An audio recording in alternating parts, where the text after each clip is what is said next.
Thank you for joining us for what is actually our final book and film club gathering of the programming year. We're very excited to have Dr. Gillian Helfield joining us to discuss the film that we've chosen, which is My Polish Honeymoon. And we're going to endeavor to show you a few clips of the film along the way, in case it isn't something that you had the chance to view. As always, we want to thank the sponsors of the spring series, the Ruben Sipin Healthy Living Center, 2 Neptune and Baycrest Terraces. And in a moment, Elaine is going to pop up on the screen and just bring a few words of greeting from our sponsors. So I'm going to go get her up and she'll say hello. So give me about 10 seconds. So my name is Elaine Ross and I'm the Sales and Marketing Coordinator at 2 Neptune. And it is such a pleasure to be here on Zoom and just have the opportunity to speak a little bit about our residents. So 2 Neptune is an independent seniors building, 65 plus. We really encourage independent living. It's a way of lifestyle. You don't need to change your daily routine. It's just a community with a lot of social activities and where everybody kind of is there to help and look after each other, which is something really special.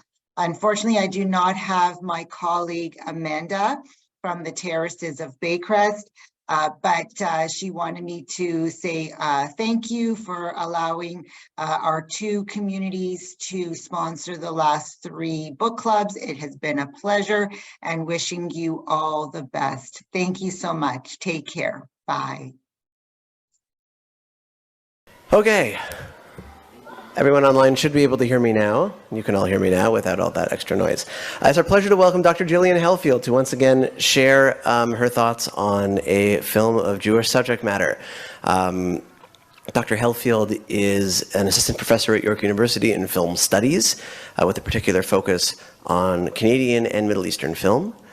She also, prior to her academic work, worked for a number of different companies, organizations in the film and television industry. So she brings a great deal of strength and background, both from the analytical side of her academic work, as well as the practical and behind-the-scenes side of the work she did prior to that.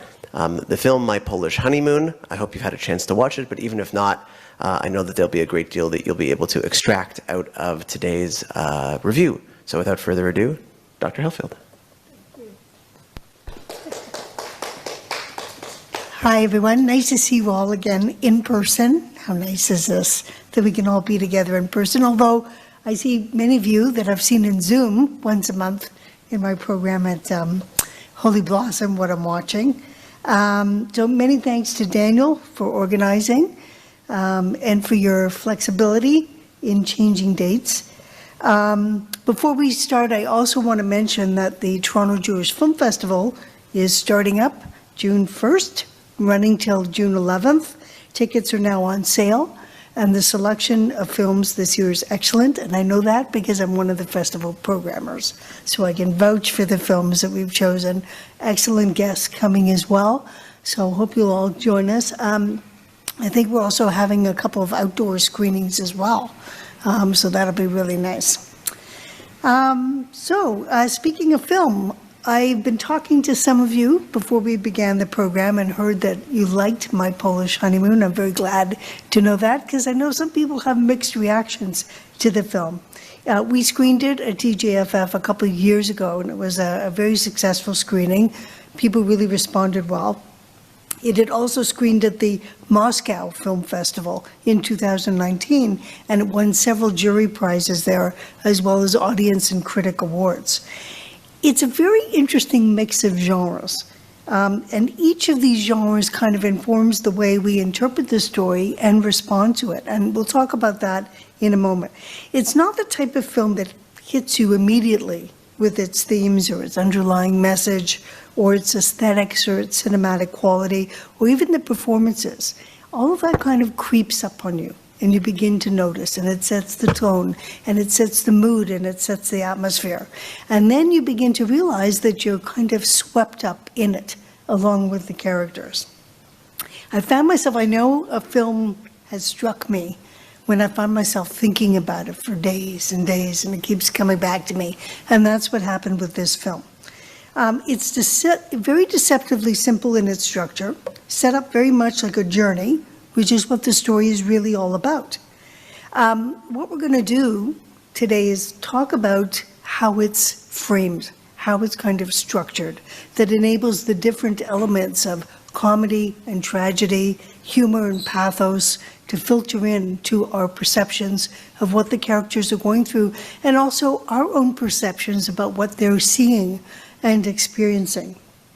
I want to start off by, speaking of framing, looking at the opening credits, which reminds us of looking through a photo album or a journal that documents one's family history or one's travels.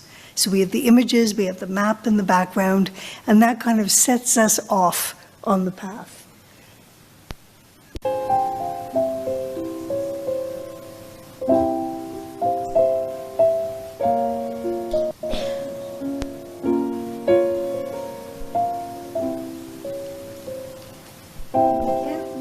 Sound too loud here, but it's a very slow rendition of an enigma.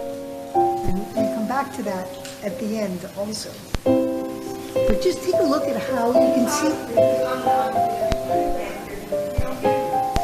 Oh, you don't hear me? Oh, sorry, I'm not projecting loudly enough. So you can see the map in the upper right-hand corner, and you can see the way we are traveling over the photographs. So everything is kind of reiterating that feeling of the journey. The journey that we're taking with Anna and Adam to Krakow, and also the journey for Anna to discover her roots. Remember, ostensibly, this begins as a journey to Poland for Adam to take part in a commemoration of the liquidation of his grandfather's village. But it becomes a multifold journey for Anna as well, and of course for her mother, who joins them unexpectedly partway through the trip.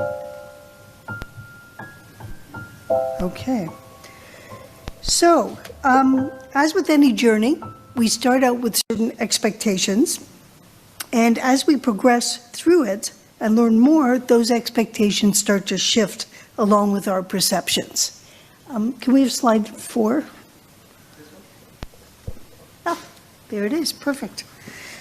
So the opening credit sequence is bookended, as I mentioned, by a similar sequence at the film's conclusion. And at that point, we have very different perceptions.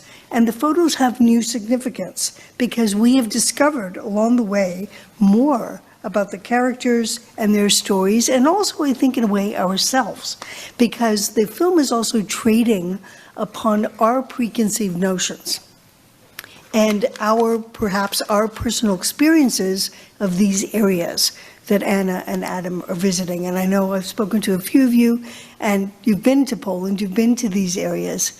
And so some of it rang quite true for you as well, in terms of what Anna and Adam experienced. So slide 5. The film stars Judith Chemla as Anna. She's a dancer and a popular French film and television actress who has performed at the renowned Comédie Française and in numerous Shakespeare productions, probably best known for a 2012 performance in Camille Rewinds, for which she received a César Award, which is the French Oscar. And Arthur Igual, who plays Adam, is also a well-known French stage and screen actor. He comes from an acting family and has also been nominated for several awards. Slide 6. Brigitte Rouen on the left plays Irene, the grandmother. She's a noted French actress and award-winning director in her own right. And Andrew Willems on the right plays Anna's dad, a well-known French film TV actor who has appeared in numerous European films. Slide 7. And the film is the directorial debut of French actress, screenwriter, and filmmaker Elise Ottenberg. She also started her career in classical theater in France, but then moved over to modern stage comedies and started directing films and TV series. Slide 8.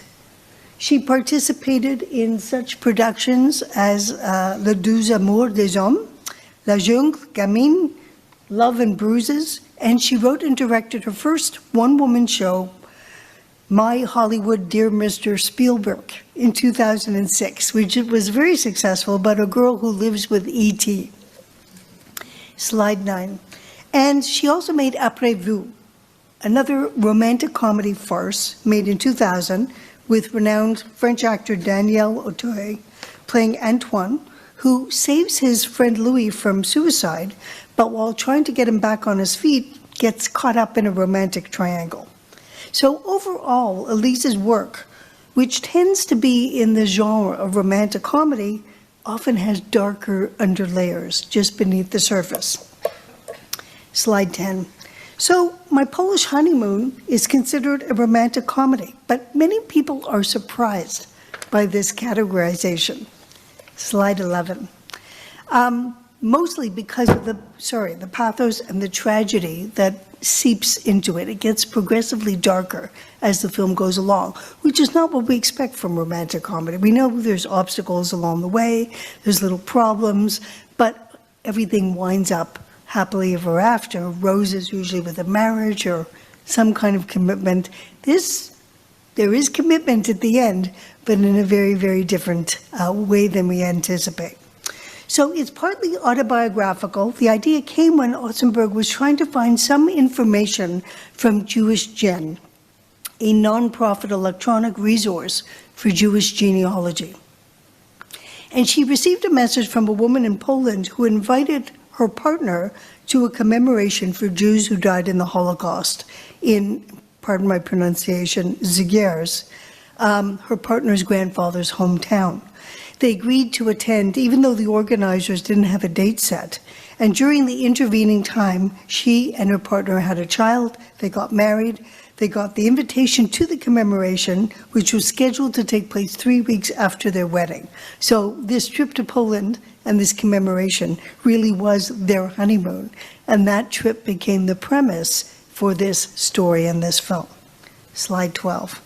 So although the film starts off in the vein of a romantic comedy, as I mentioned, it becomes increasingly dramatic, which is interesting, though not unexpected for Jews, because anything typically related to the Holocaust is rarely considered humorous or romantic. We tend not to conflate those things. So were any of you surprised to read that it was billed as a romantic comedy? And what made it surprising for you? Was it once you started watching the film? I guess they in Poland. That's part of the humor. And this is also, interestingly, something that Anna's mother says to her at the beginning, right? Something about, why would you go to Poland on your honeymoon? Before she sets off on a tirade about Poland and Polish people. So there's interesting preconceptions that we have about it. And the filmmaker is not only trading upon preconceptions of Poland, but also Jewish perceptions of Poland. And that is, of course, the target audience. How many of you found it at all humorous? Did you find any of it funny? The beginning? What was the beginning word that you found funny? The way they were, the mother's tirade about the Poland. Right. So the mother actually adds a lot of the comedic elements to it because she's so out there compared to Anna, who's so uptight and so conservative and so controlling.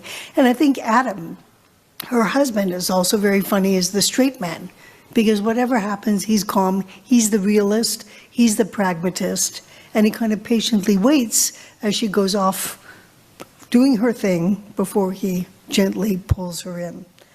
How many of you found it not funny at all, but actually quite sad? What parts were sad for you? When they see the empty lot where the house was. Yes. All that effort to get to that place, to find her grandmother's house, all that hope that she keeps finding clues that will lead her there. And finally, her mother is there to take her there. And it's an empty lot. It's devastating. That, for Anna, really brings home the whole idea that this whole thing has disappeared. It's gone. And for her mother as well. It's devastating. Because even though her mother had never stepped foot in Poland, didn't want to step foot in Poland, somewhere in the back of her mind, that home that had belonged to her mother was still there. And that's really part of the tragedy also that the film plays on, is this search for home, for connections to the past, connections to the history, that feeling of belonging that Anna really, really seems to need. Adam doesn't seem to need it. He belongs in France, he loves his family. He doesn't even want to go to this commemoration. She is the one dragging him. And then she is the one who is, as the French would say, bouleversée, turned upside down by the whole experience. So I myself found it funny in certain places, although maybe I shouldn't be the model because I tend to have an off-color sense of humor to begin with. I find things funny that really probably aren't very funny. Although I did also, like you, find it very dark in places. And the fact that we have these mixed responses is the key to the complexity of the film and its subject matter. It's more than it seems, especially when we start to delve into this emotional journey and we start to peel back the layers of the story. There's a lot that we don't know at the start. And so we take what's presented to us at face value about this family and their background. And that's really, in many ways, what happens to those who embark on similar journeys of discovery. There's so much that they don't know, so much they accept because it's what's told to them or given to them, or all that's really left. Feel free, if any of you have any comments or observations about any of the scenes, to step in. So we form our perceptions or ideas, but sadly, often in the absence of many of the facts and truths that we will never have. And as we find out, beyond the tragedy and horror of the Holocaust itself is the tragedy and horror of not knowing, of never having those answers, of feeling bereft of a sense of history, and belonging and rootedness. If you think about it, why do we embark on journeys or travels? It's to see, to experience, but also to discover something about a new place or a place we've been longing to see, and people we are visiting, and ultimately about ourselves. And the film helps us to understand what we often take for granted, that sense of history, which gives us our identity and our sense of connection to others. As Jews, we are very conscious of our past and our history, tracing it constantly through our worship, our religious observance, our celebration of festivals and holidays, the rituals we perform with our family and pass on to our children, the recipes that we share. All of this is part of who we are. We assume that within families, this history is also implicit, carried down through the generations, but that's not the case for many survivors and ensuing generations. There is that broken chain to the past that is really keenly felt, and it's a vacuum, it's an empty space, it's a void. So this is something that Anna is feeling without really knowing that she's been feeling it. Slide 15. At first it seems, as I mentioned, simple and familiar on a number of levels. We have the young husband and the wife embarking on parenthood. Anna's a new mother, so that tends to come with a bit of nuttiness and neurosis along with the territory. In one of the first films, one of the first scenes of the films, her parents are arriving and Adam is holding the baby looking out the window, and Anna tells him, don't hold the baby too close to the window, it makes her scared. She smells cigarette smoke on her mother. She presents this copious schedule underlined in different colors for her father before she can leave to take this trip. I could relate to this. I had a binder with my children's schedules and everything whenever I left them, and my parents laughed at me the way her parents are laughing at her. But there's a complicated relationship to her parents, and especially her mother, who really enjoys yanking her chain all the time. She knows that her daughter is uptight and overwrought, and she seems to be the complete opposite. But as a couple of you mentioned when we were speaking before the program, there's a sense that the mother has her stuff too, boiling underneath, which she keeps down. And it really comes to the surface when she joins her daughter in Poland, and especially when they visit that empty lot. The mother is the opposite of Anna in many ways. She's anti-traditional, anti-religious. She throws out the photo of the baby's breasts in the garbage because she finds it painful. She says to Anna, why can't you do it in the hospital, which is the way modern people do it. She also has these outrageous opinions about Poland and Poles, even though she has never set foot there. On the surface, we can relate to this friction. It's pretty familiar, pretty universal, mothers and daughters. But it's only later that we find out the reason why Anna and her mother are like this, on opposite sides of the fence around tradition. Anna's mother has in some way done away with it as a survivor, as the daughter of someone who experienced firsthand the Holocaust. Whereas Anna, who's hungry for it, embraces all these traditions, including that bizarre one about transporting the baby's foreskin to Poland, hopefully to bury it there, and then bringing it back to France. So I just want to show that opening clip from when the parents arrive. And pay attention also to how the setup of the scene really underscores the conflict and the friction between Anna and her mother especially, how they occupy opposite sides of the screen, and how they confront each other, not only in their words, but also their positionality during the dialogue. Je ne suis pas lent, je suis attentif.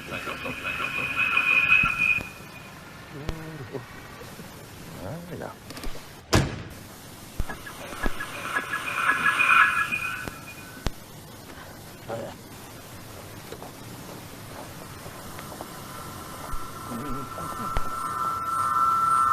Oui, oui. On avait dit 7 heures. Oui, bah bon, on est là maintenant. À moins que tu veuilles déjà que je reparte. Bonjour chérie, il est à peine 7h15. Oui, bon bah, 14 exactement. restez pas planté là. Allez.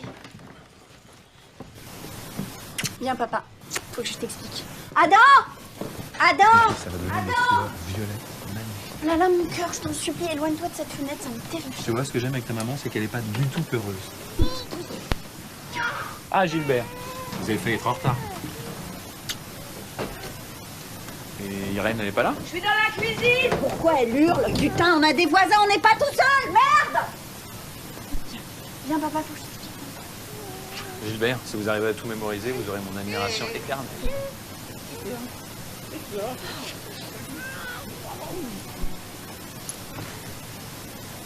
Maman, Quoi? ça sent la cigarette. Pas du tout, chérie, c'est Paris. C'est la police. Elle a recommencé, c'est ça? Spécialement pour ce week-end. Moi, je te préviens. Si mon appartement sent la cigarette à mon retour... Ne t'inquiète pas, ma chérie, je fumerai exclusivement dans la chambre de Simone. Bonjour Irène. Oh, je vais pouvoir enfin embrasser mon petit-fils. Alors, papa, allez, écoute bien. En rouge, c'est la liste des numéros d'urgence. En bleu, les numéros utiles. Et surtout, attention, hein, contrairement à ce qu'on pourrait penser, ce ne sont pas les mêmes. Mais c'est très important. Sur la grande feuille, une liste avec des propositions d'activités, parc, promenade le long du canal, mais jamais après 18h, il va faire très froid. Tu lui mets toujours son bonnet. Le supermarché, il adore. Le supermarché, voilà, c'est super. En jaune, liste des histoires à lire. En violet, liste de disques à écouter. En vert, la liste des légumes pour les purées. Le mixeur est dans le placard du bas. Les légumes, tu les prends uniquement au rayon bio. Mais de toute façon, je t'ai congélé des purées pour 8 jours, donc c'est au cas où. Papa, tu m'écoutes? Mais je fais que ça. Oui, bon. Et puis bon, surtout, on est bien d'accord, évidemment, sur ce dont on s'est parlé plein de fois et qui est absolument impossible. N'est-ce pas? Quoi donc? Mais bien sûr, chérie, ne t'inquiète pas. Bon. Papa, je suis extrêmement sérieuse. Tu interdis à maman de faire la cuisine. Vous savez que je suis dans la même pièce que vous, ce qui veut dire que je vous entends. Oui, un café? Ah, volontiers. Avant, je vais aller faire un petit tour au Wawa. Mais maman, t'es pénible, on part là, tu peux pas te retenir. Bah non, je peux pas me retenir, j'ai envie de faire caca. Oui, oh, ça m'agace. Je déteste quand tu parles de toi.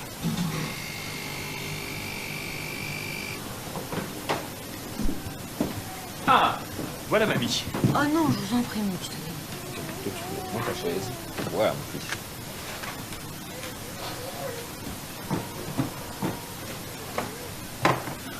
À chaque fois que je regarde cette photo, ça me fait mal. Reconnais que vous auriez pu faire ça à l'hôpital comme des gens modernes. Vous circoncit les hommes de cette manière depuis la nuit des temps, je vois vraiment pas où est le problème. Ouais, c'est un homme, tu le sentirais peut-être le problème. C'est pas faux. Pardon? En tout cas, moi, je peux te dire que si Dieu existait, il ferait en sorte que vous le ratiez, cet avion. Que ça ne t'intéresse pas, c'est une chose, mais tu pourrais comprendre que pour Adam, c'est super important ce voyage, n'est-ce pas? Bah oui, mon amour, c'est très important. C'est sûr que c'est très important dans la Pologne. Parfaitement, c'est très important d'aller à la cérémonie d'anniversaire des 75 ans de l'extermination de la communauté juive du village où est né le grand-père d'Adam. Rappelez-moi qui a eu cette idée à la con. C'est pas ton oncle, là, non? Oui, tout à fait, c'est Philippe. Ah oui, il y a toujours des idées à la con, celui-là. Mais enfin, arrête! C'est pas du tout une idée à la con. Enfin, est-ce que tu as conscience que vous partez dans un pays où les gens sont génétiquement antisémites? Maman, on en a déjà parlé, personne n'est génétiquement antisémite, ça ne veut absolument rien dire. Bon, allez, vous allez vous mettre en retard. Je pense qu'on aurait pu aller à New York. Tu vas changer de chaussures, rassure-moi. Bah non, pourquoi? Parce qu'il fait extrêmement froid là-bas. Moi, je connais un type à qui on a dû couper un orteil parce qu'il avait marché dans une flaque. Maman, arrête de dire n'importe quoi sur un pays que tu ne connais pas, dont tu ne sais rien, parce que tu n'y as jamais foutu les pieds. Alors, écoute-moi bien, ma petite fille. Je suis polonaise. Ma mère était polonaise. Ma grand-mère était polonaise. Alors, j'ai quand même pas besoin d'y aller pour savoir que c'est un pays atroce. Moins 12 degrés en été, il fait nuit à 14h30 et après on s'étonne qu'ils soient tous alcooliques parce que c'est la vérité, ils sont tous alcooliques, même les enfants. Pour te dire le fond de ma pensée, ma petite fille, moi normalement j'ai aucun problème avec les alcooliques, j'ai des amis alcooliques très sympathiques, mais avec les Polonais c'est pas pareil. Alcooliques, antisémites.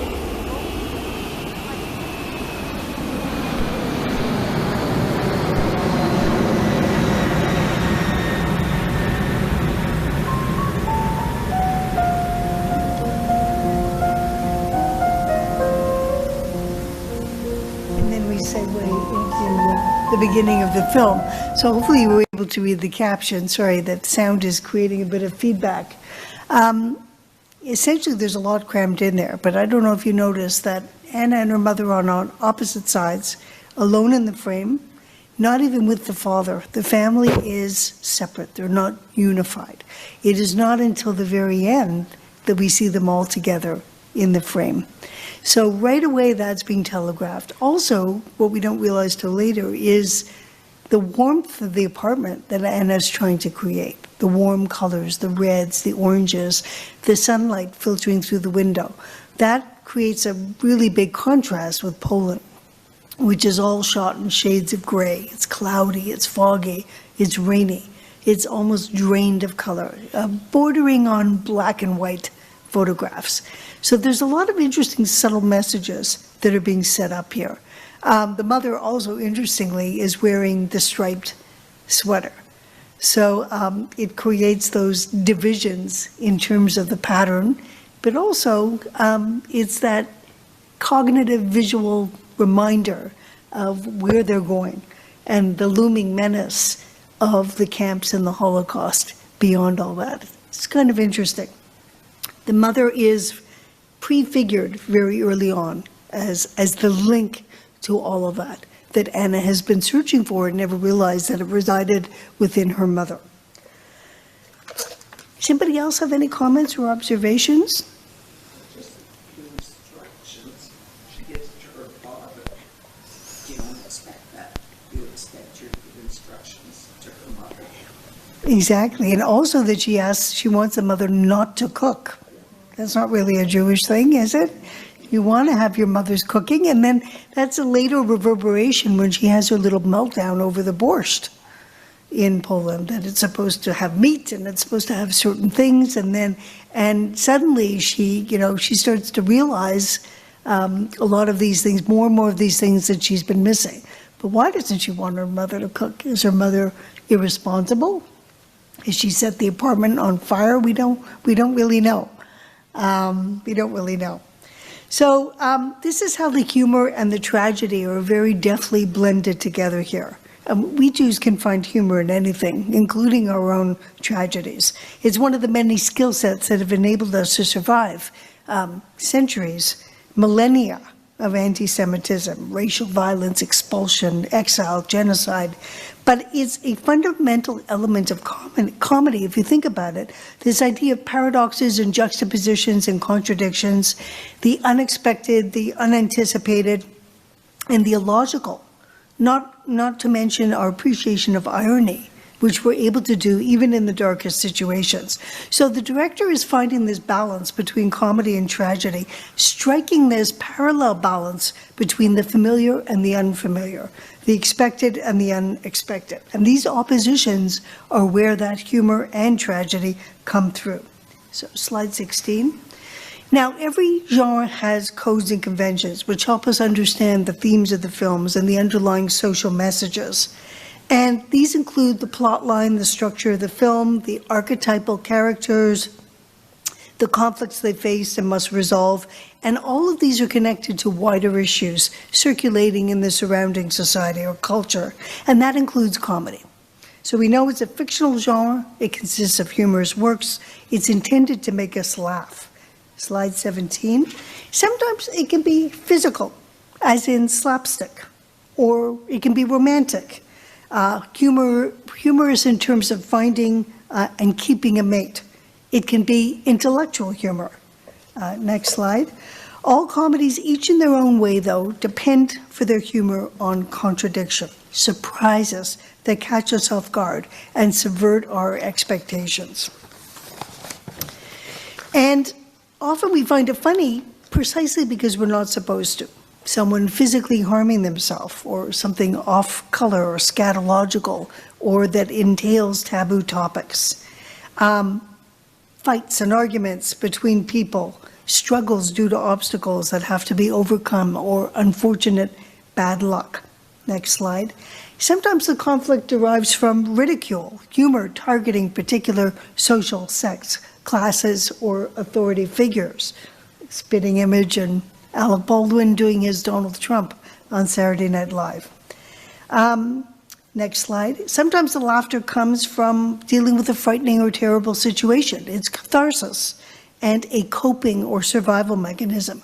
We see that in dark humor or macabre humor. Next slide.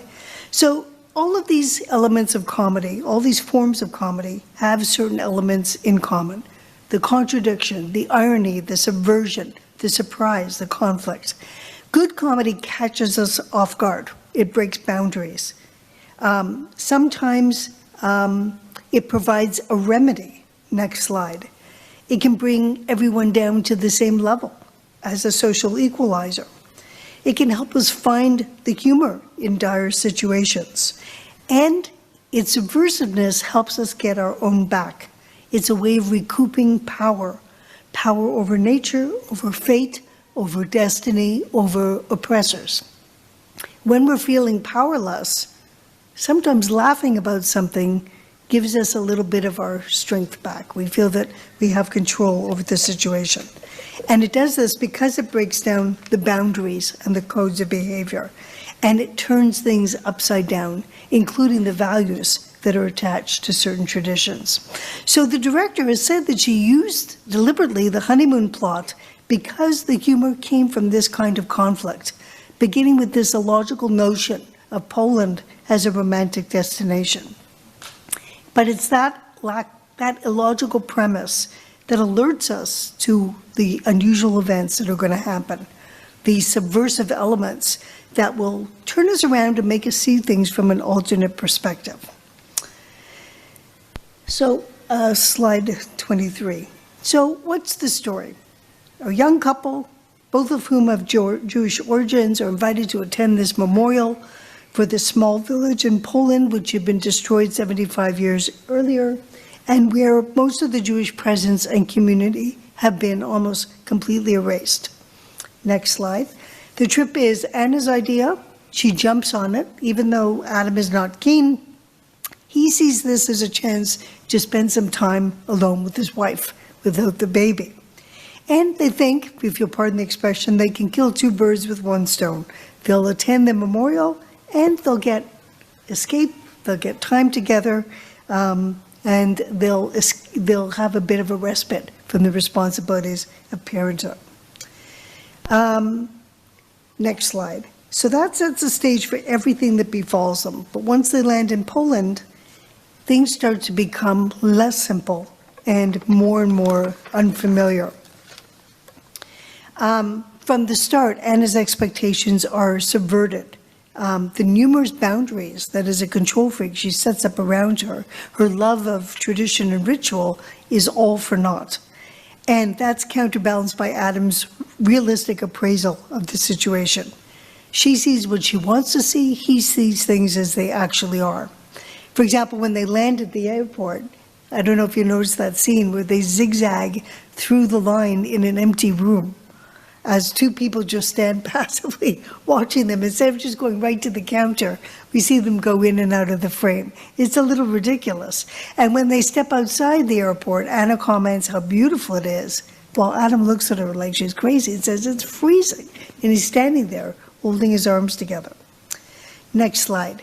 So she's determined to enjoy the trip no matter what the portents are of chaos and irony. Just as she controls the process of motherhood and attempts to control her chaotic mother, she's going to control the progress of this journey. And she keeps ignoring the warning signs. She doesn't bring the good shoes that her mother tells her to bring, so her feet are soaking wet and she has to buy the boots. Next slide.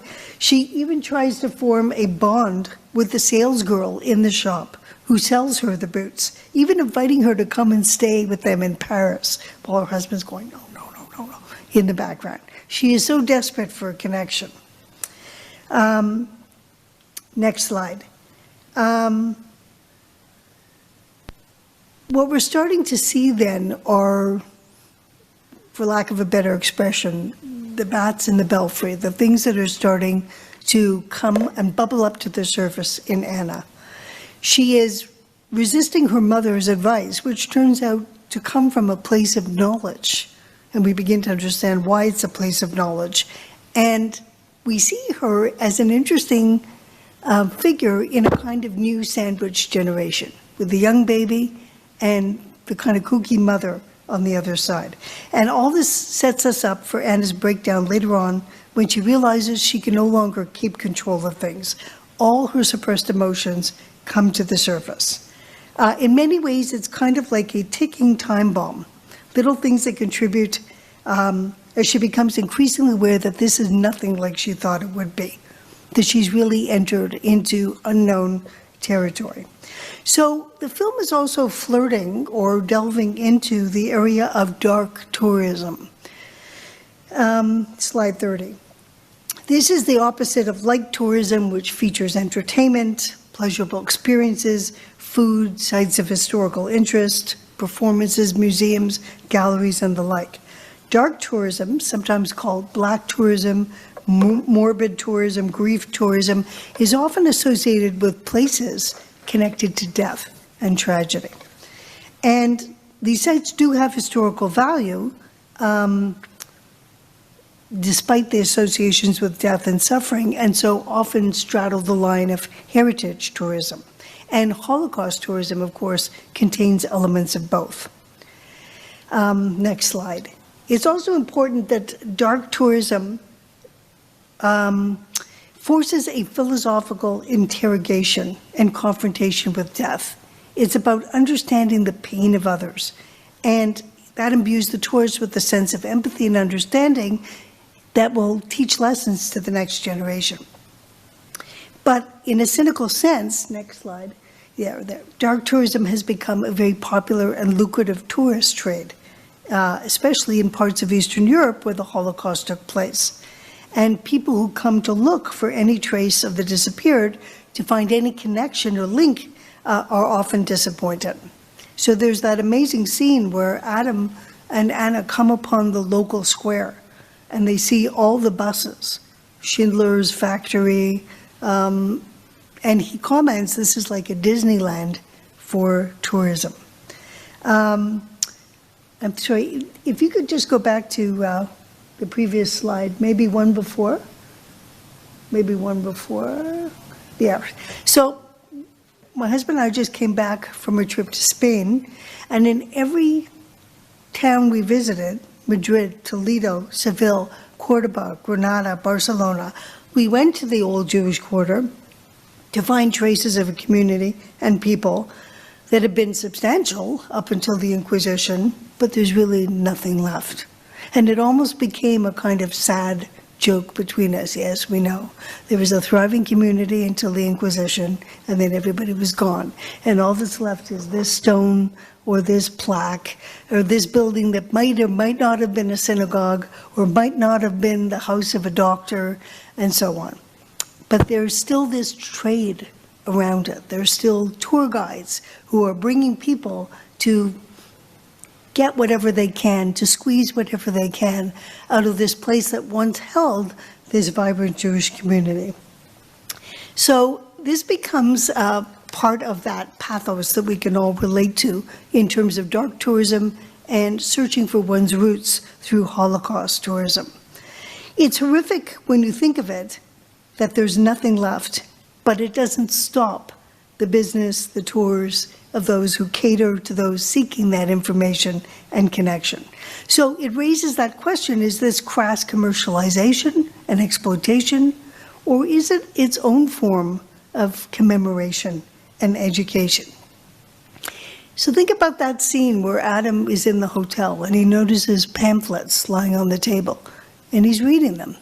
And the hotel clerk says, oh, we're having this Yiddish concert or event, and Adam gets very paranoid.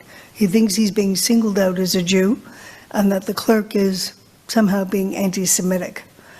But the tragedy also there is this town that has nothing left but this kind of commerce, sick as it is, the little statues of hook-nosed Jews that are supposed to bring luck because they're connected to money, and these various other tours of Schindler's Factory or whatever. But you have two people struggling, one to survive economically and the other to survive by connecting to these memories and history, and they kind of meet in the middle. So it's quite possible that the hotel clerk is not singling Adam out. He sees him looking at the pamphlets and figures, oh, you'll be interested. This is why you're here after all, and this is what we're providing for you. So there are many contradictions in the city of Krakow, where Jewish history is visible and invisible. There are several tipping points which push the early mood of enthusiasm into one of darkness and frustration. Can you skip ahead to, yeah, that's it, exactly. He's right on top of it. The scene with the teacher, a survivor, who asks the name of Anna's grandmother and tells her about a town with the same name that turns out to be a dead end. Next slide. And Anna falling apart in the restaurant over the bowl of borscht, getting hysterical because it's missing the meat and is unlike anything that she expects or knows from home. Funny, but not so funny. So that overlay of culture and civilization, the tension running beneath that builds and builds throughout the day as they encounter all these signs of targeted Jewish Holocaust tourism and become increasingly discomfited and paranoid as the day wears on. Slide 38. And the darkness grows with the dawning realization of the absence of that Jewish community, like the missing meat from the borscht. When they find the grandmother's missing house, it's just gone. Think also of the scene at the commemoration with the stolen headstones from the gravestone. Everything has just been depleted. Next slide. So Anna realizes she cannot connect. There's nothing to grasp. Things get progressively darker. And after a hilarious encounter with a strange rental company, car rental company run by two men wearing t-shirts, Ping and Pong, who insist on drinking vodka with them. Next slide. They drive to the town mentioned by the survivor, but that is a dead end. And Adam and Anna have a massive fight because he doesn't recognize her suffering. He doesn't care about this, but she does. Next slide. She gets out of the car and walks around in the rain, and he's driving around looking for her before he finally finds her soaking wet, huddled on a bench, shivering with cold. Next slide. So this is actually part of a romantic comedy tradition. You know, the girlfriend storming off somewhere, getting lost, getting cold, and the husband or partner or boyfriend coming to rescue. Next slide. I don't know if you remember that scene from Breakfast at Tiffany's at the very end, when Audrey Hepburn's character is also struggling with her identity crisis, runs away in the rain only to be restored by George Peppard. But unlike Holly, who was running away from herself and trying to shed her old identity, Anna's trying to find hers. She feels clueless and helpless and overwhelmed by the silence. This is a woman who talks a lot, and she's finding silence everywhere she goes. She doesn't know what knowledge she can pass on to her own son. So interestingly, motherhood has really brought this all to a crisis point. It's not just about Jewish history or Holocaust history, but her own personal history. Next slide. So in this way, the film also delves into the area of post-memory. This describes the experience of those who don't remember firsthand what took place, like survivors or witnesses. It involves people who grew up hearing the stories that happened before they were born. And it describes the experience of the condition resulting from having your childhood or youth shaped by events that you weren't a part of, that you can't really understand and can never be recreated or accurately represented. So a lot of post-memory involves the interrelation between survivors and ensuing generations, preserving, transmitting that experience that is not lost or obliterated through time and history. Next slide. Sorry, one more. I think I have one more. Yes. So we have that marvelous moment when the group involved in the commemoration visits a local swimming pool. And one of the men talks about his child experience there, coming to swim in the pool when his mother made him a bathing suit made of wool that stretched in the water and wound up exposing him under the water. And he actually says he has good memories of his time there. This is another subversion of our expectations. We expect everyone to have traumatic, awful memories, but he actually remembers with fondness his childhood there before the Holocaust, before inevitable exile and the disappearance of the community. So that's a moment of reckoning for Anna, where she realizes there can be something good to be recuperated from this. So this is intrinsic to the identities of children of survivors. It's a way of stepping back into that flow of family, that feeling of finding evidence, families and villages and communities that were wiped out but form that chain. And it's the stories and the encounters and the memories and the shared experiences that start to fill in the gaps of these missing moments. This is what Anna starts to realize. It's not the place, it's the stories and the shared experiences that create that knitted textile connection between past and present. Next slide. So that leads us to Anna's own difficult relationship with her mother, who shows up unexpectedly after the fight with Adam, where it all comes together. Why is Anna really so mad at her mother? What is it that's really at the source of it? Is it because her mother's a little kooky or irresponsible or smokes or uses toilet talk when she has to use the facilities? Or is there something else going on? Maybe because her mother has become the focal point of that broken connection by not having passed anything on. And it's interesting, Anna has stopped expecting it to the point of even refusing to allow her mother to cook. She has created that breach. Slowly, she starts to understand that her mother couldn't make that connection because she herself didn't have it. She hears her mother trying to find the address and the directions of the house, speaking Polish to a local person. And together, they locate the site of the house. But of course, it is gone. And they have imagined a whole scene to replace the void, where the house must have stood, where the chickens in the yard and the fence were. And it's only then that her mother tells Anna the reason why she couldn't pass anything on, because she herself didn't know. She didn't ask her mother when she had the moment or the time to do so and the opportunity, because she didn't want to hurt her mother. And so that information is lost and she has nothing to pass on. So why is this important for Anna? It's important for her identity, for feeling that sense of connection, which has lost her, but also because she has a son. When she realizes that what was wiped out or can't be replaced, she can only move on. That is what the survivors did.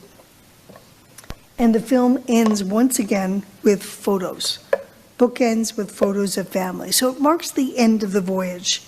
It turns out to be a voyage of discovery in a different way. Rather than recouping the past, it's about making new beginnings. So the ending becomes the beginning. The beginning of the film was also the ending. There's a cycle that continues. So I just want to go back to this idea of the use of film language, and particularly color and tone throughout the film. Take a look, if we could just go back a couple of slides. There. Take a look at the difference between Anna in her apartment in Paris and Anna in Poland. Look at the different use of color, the flesh tones in the photo on the left, and on the right, she's pale. She's wearing dark clothing. It's a flat, neutral, gray scale around her, as opposed to the little points of color on the left. Yes? She's also immobile in that shot and moving in the other. So what do you make of that? She's coming to the end of her journey. I also thought something else about the music.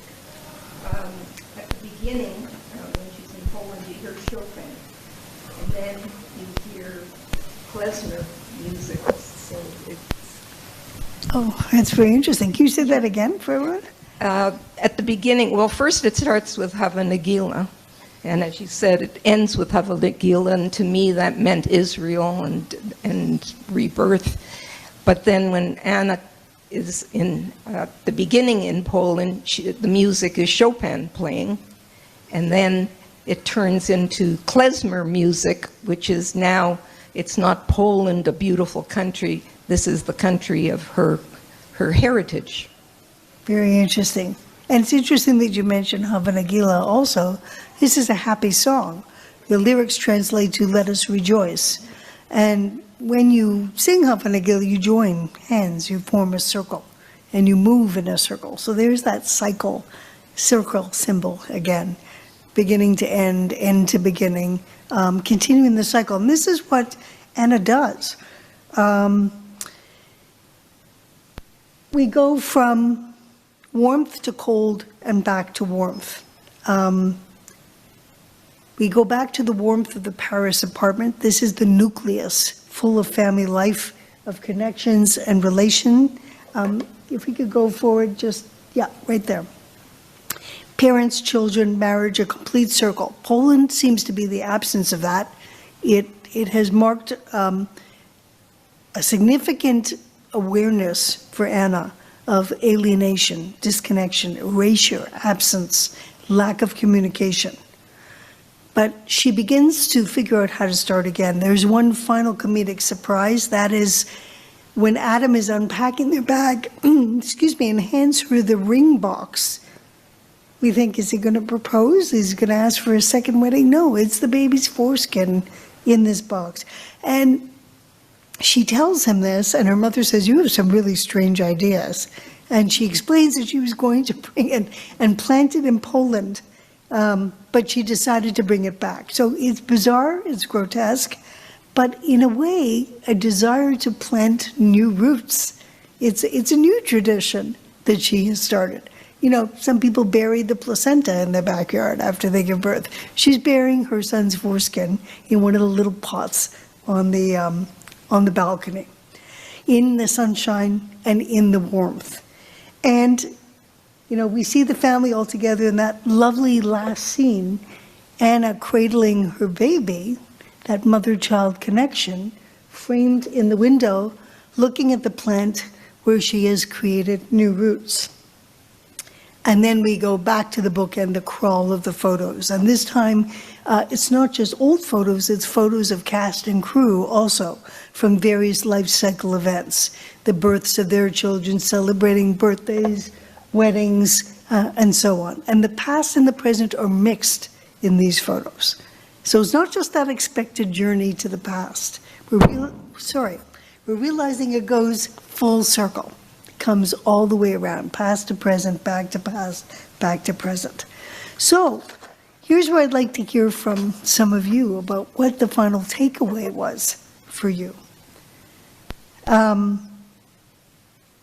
What conclusions you came away with? What are some of the things that you observed, or any of the things that you want to mention that struck you about the film?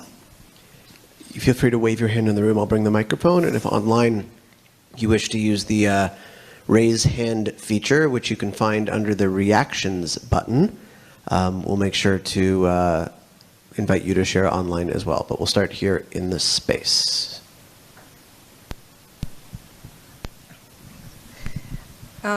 I thought that the ping and pong was important because it's repeated twice later in the film as well. And to me, that symbolized her emotions of going one way, then the other, and vacillating, and the fellow in the swimming pool who has good memories as opposed to others with bad memories. So I thought that's very interesting. That's part of that contradiction and opposition of subverting expectation, surprising us, that keeps us on our toes as well. That's part of the humor and part of the pathos. Anybody in Zoom have any comments? You're welcome to unmute yourself and share if you're online. No? Anybody else here? Just wait one moment. I just have a question about the importance of the uncle and the girlfriend, the woman that he chose to be his girlfriend. Well, that's a very interesting comment. We haven't touched upon that. What was your take on the girlfriend? I'm not sure. I don't know. What must have struck you as odd for you to, well, what made it seem odd for you? That's important. Well, first of all, they assumed that he was gay, and he wasn't. And then just the fact that she wasn't Jewish, she was married, she was a friend of the family of Anna's mother. So none of it kind of fit together for me. Yeah, I found the same. I found it a very odd thing, but it's an interesting element of how these different disparate elements all come together here. The part you mentioned about they all think the uncle is gay because he's never married, because he's had, pardon? Flamboyant, the way he dresses, the way he carries himself. So that's another interesting comment on expectations, taking things at face value. The fact that he has this lovely girlfriend who's kind of an insider and an outsider. And I found her almost like a parallel for Anna. And the two of them kind of gravitate toward one another because they're both kind of outsiders trying to find their footing on the inside. And I think there's that lovely moment where they're trying to translate the headstone together, and neither of them has any clue. So it's, again, this, here's a piece of evidence, here's something that might mean something, and it leads to nothing. But there's the effort of trying to make meaning that actually unifies them together. So there's this constant message for me, I don't know if you agree with it, but it seems the filmmaker is saying that it's not necessarily the hard fact, the historical account, or the physical evidence that matters or provides meaning, but the effort of trying to make meaning and pass on meaning that creates its own. There's a comment in the chat online from Marilyn, and anyone else is welcome to put a comment there. She comments that she didn't get the meaning of Anna drinking so heavily at the restaurant, and speculates whether it was to show that she knows she's deluding herself or obscuring her reality, and wanted to hear your comment on that scene. That's kind of interesting. For me, it's just her letting go. That's how I felt, and that it just, she doesn't account for the strength of the alcohol that she's drinking. We get that later scene with the car rental boys where she says, no, we're not drinking vodka. She doesn't want to go down that road again. But it becomes that window to her tirade where she has that hysterical outburst about the Porsche, where we begin to realize that she's really struggling with something. She wanted this trip and didn't expect her to impact her to the extent that it did. Does anybody else have any opinions about that scene in the restaurant with the borscht? Why does she get so drunk and out of control? Again, for me also, it's an interesting contrast with her husband, who's calm, who's rational, who's able to lead her out of there. She gets over-involved with the girl in the shop, too, where she's buying the boots. She tends to go overboard, and he is the one reining her in.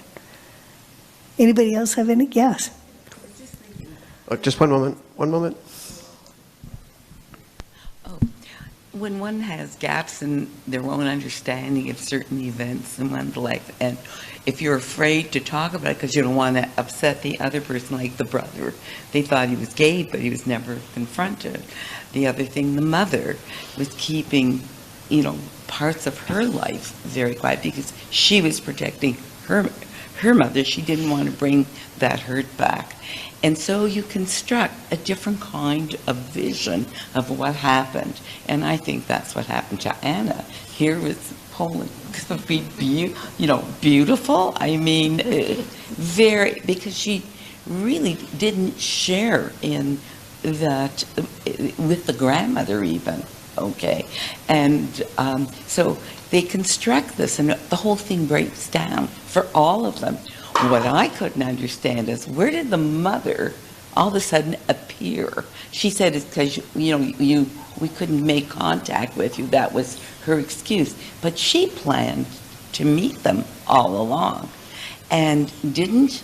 So mother had some issues around that, thinking this rigidity of her daughter is so opposite to me.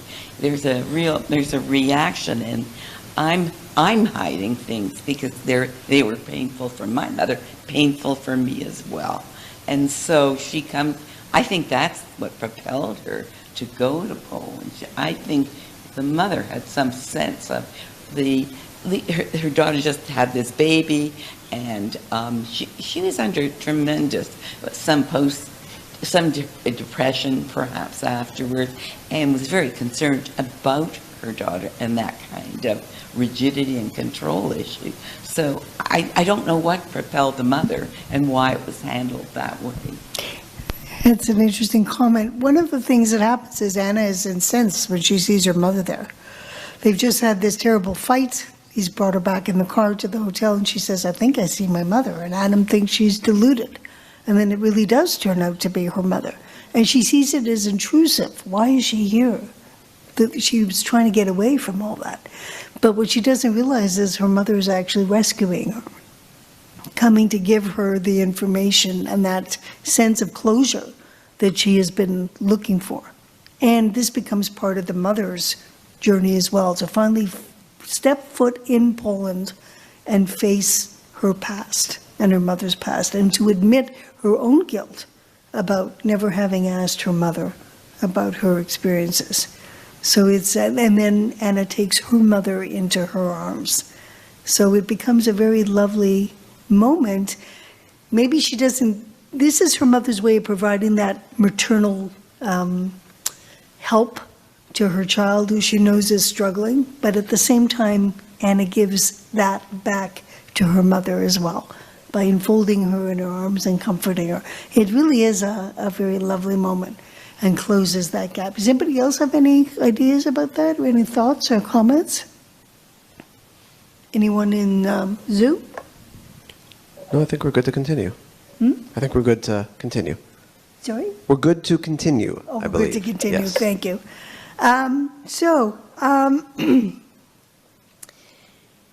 What I wanted to wrap up with was this idea of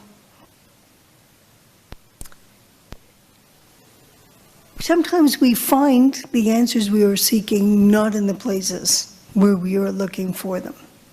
Sometimes we're bound to be disappointed. Sometimes we're bound to be turned upside down.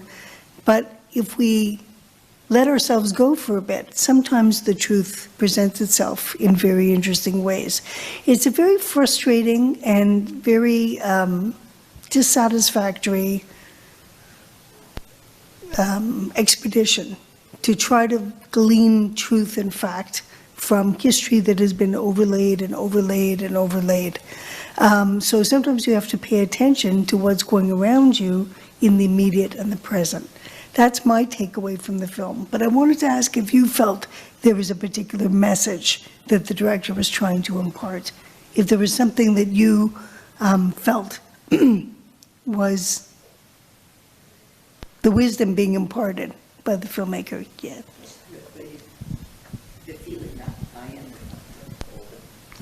The feeling I ended up with was Poland is a country of graveyards and empty fields. They destroyed what was best in their country. That's what I was left with. Oh. Whereas when they come back to Paris, it's life again. Yeah, what she was looking for was a connection. It's not there. There's no connection. Is this something that can ever really be resolved? I think even despite the happy ending and Anna finding peace and bringing her, the foreskin, back to Paris and starting her own rituals, is there still that niggling feeling that there's something that can never really be recouped? It's that constant thread of pathos and tragedy and pain that can never be recouped. That to me was the hum and the melody that was underlying everything else. There's a good ending, a happy ending, maybe even a romantic comedy ending, but there's still that unspoken question, exactly as you put it, of the land of graveyards that have been left behind. The broken chain is broken and can never be broken. That's bound to just remain eternally painful. It's fascinating because when you go to Europe and you see the layers of civilization, you know, the Romans, and then on top of the Romans are the Visigoths, and then on top of the Visigoths are the medieval, and on top of that is the Renaissance, and so on. And you dig deeper and you go through different civilizations. That doesn't seem to have that same air of tragedy. Maybe because it's so many millennia later, not as recent, or maybe because it's a slower passage and not as abrupt, not as crashing as what took place in Poland.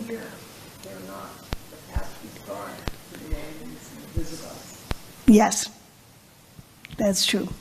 Absolutely. Anyway, that's all I have to say about the film. To me, it was more of an exploration. I found that I was moving through the phases that Anna and Adam and her mother were as they were, and coming out of it trying to figure out what I had learned from the whole voyage as well. And I think that's part of the power of the film, is it's not trying to really make a bold statement or provide any revelations, but making us go through the process of thinking how we're affected by all of this. But how many of you have, I know we spoke about traveling to Poland with some of you, how many of you have been and experienced this kind of thing yourselves? Looking for answers or looking for traces and finding nothing? Yeah, so you can relate to it.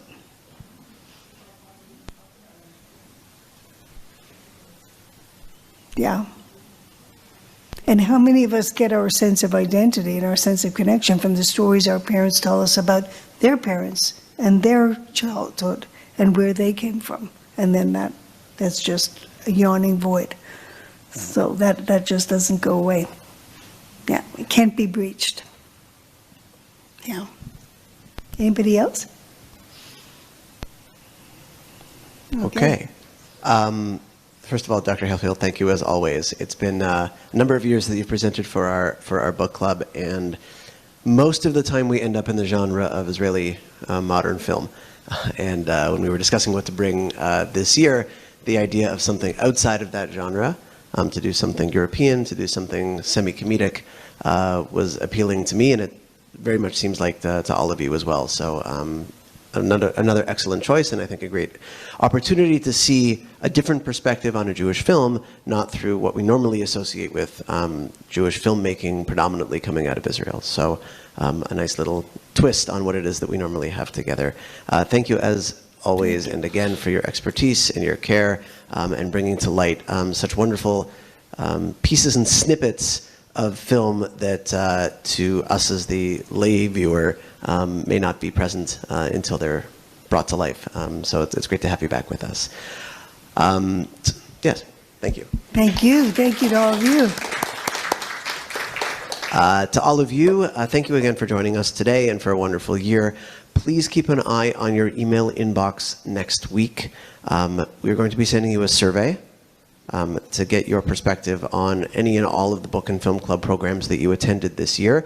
This was the first year that we were semi-back to normal since COVID began, and as we're sort of trying to navigate our way through what's the right methodology and what are the right pieces to sort of graft onto the core experience of the book or the film review, we'd like to ask you some questions to help guide us towards designing next year's program, both in terms of its subject matter, but also its structure. So I highly encourage you to take just a few minutes, it won't be terribly long, to complete that survey. Let us know what you think, let us know what you're thinking going forward so that we can continue to make ongoing tweaks to make this the best experience as possible for the greatest number of people. So with that, to all of you here in the room, to all of you joining us online, we wish you a Chag Sameach with Shavuot beginning tomorrow night, and we hope that you engage in some sort of meaningful learning and take the opportunity to be together in community in whichever way that you choose. I guess I'll also wish you a wonderful summer and hope that you'll be back with us for a number of that static programming, whether it's through the rest of this programming year or into the late summer and fall as well. Have a wonderful afternoon. Thank you. Thank you.